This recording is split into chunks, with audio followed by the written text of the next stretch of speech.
चमकपुर गांव में गोपाल नाम का एक लड़का रहता था।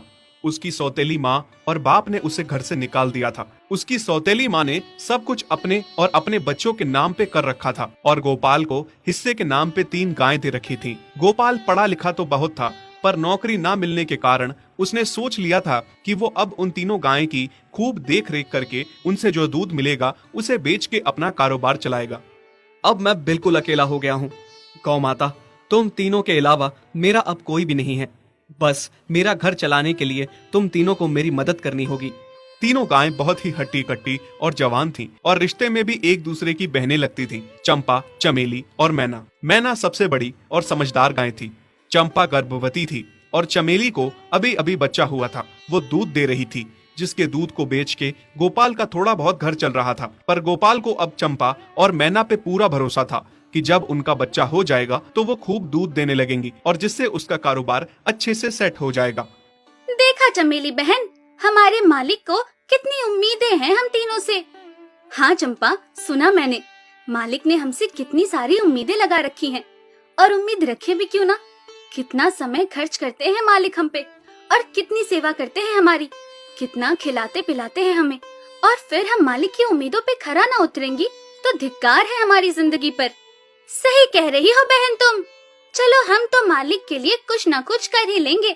तुमने बच्चा दे दिया है, दूध भी दे रही हो, मैं भी गर्भवती हूँ।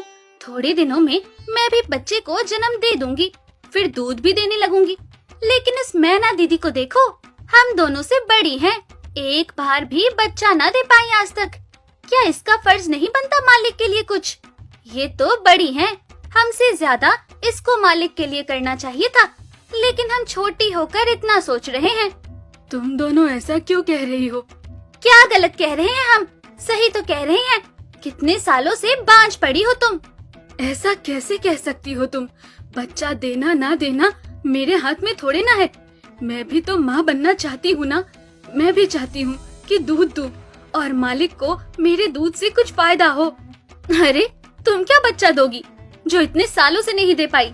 तुम ये ख्वाब लेना बंद करो कि तुम बच्चा दोगी और तुम्हारे दूध से मालिक को कोई फायदा होगा।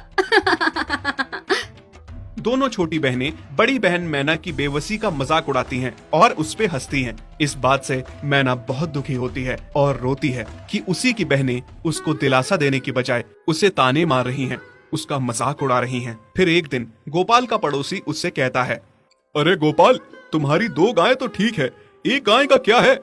उससे तुम्हें कोई फायदा नहीं है, बेच क्यों नहीं देते उसे?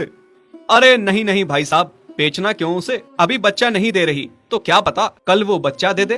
कोई भी काम जल्दबाजी में नहीं करना चाहिए। अरे नहीं गोपाल, मेरे कहने का ये मतलब था कि तुम्हें अपना कारोबार जल्द खड़ा करने की जरूरत है, क्योंकि तुम्हारे घर वालों ने तुम्हारे साथ जो कुछ भी किया वो बहुत गलत था। अब तुम्हें जो भी करना है अकेले ही करना है।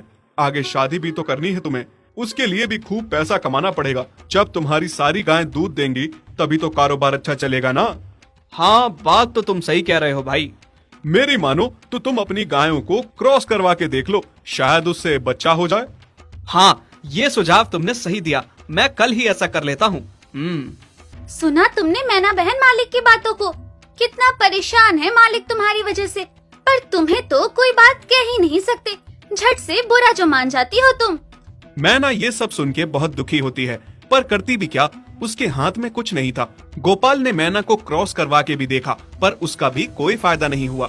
गोपाल, जो सुझाव मैंने तुम्हें दिया था, क्या वो तुमने आजमाया?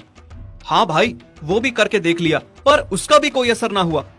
ये गाय किसी काम की नहीं है गोपाल, मेरी मानो तो इसे बेच दो। मैं सोच रहा हूँ एक बार फिर से क्रॉस करवा के देखता हूँ, शायद कोई बात बन जाए। देख लो, पर मुझे नहीं लगता। देखा, इन लोगों को भी पता चल गया, तुम बच्चा नहीं दे सकती, तुम बांझ ही रहोगी। सही कह रही हो तुम दीदी, इतने जतन करने के बाद भी बच्चा नहीं हो रहा तो अब क्या होगा? गोपाल मैना को एक बार फिर से क्रॉस करवा लेता है। दोनों बहनें चंपा और चमेली मैना के बांझपन का मजाक उड़ाती हैं और उस पे खूब हंसती हैं। फिर एक दिन मैना चमेली के बच्चे के साथ खेल रही थी कि तभी चंपा देख लेती है। हाँ देख तो चमेली दीदी, ये मैना दीदी तेरे बच्चे के साथ क्या कर रही है? मुझे समझ में नहीं आ रहा, तू इस बांझ के साथ अपने बच्चे को कैसे छोड़ सकती है? जब मेरा बच्चा आ जाएगा